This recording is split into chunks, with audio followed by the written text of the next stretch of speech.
A day in a life as a tendera ng gamit sa bahay and affiliate sa TikTok at sa Shopee. Magpapatuloy mag-vlog for today's video.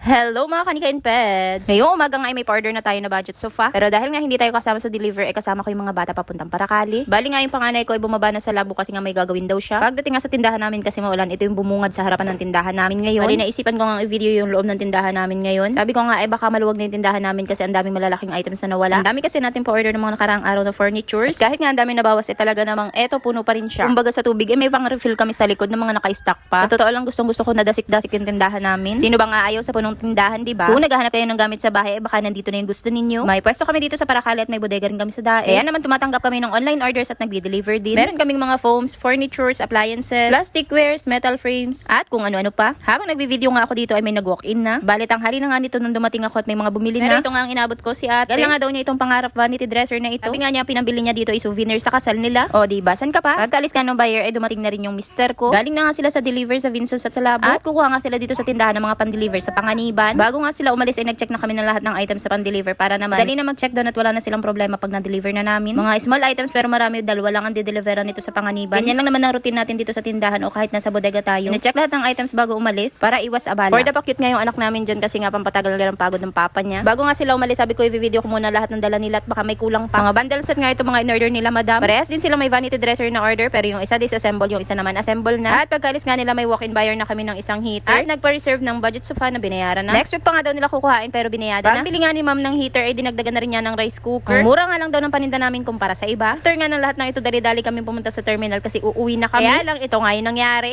Iiwan kami lang.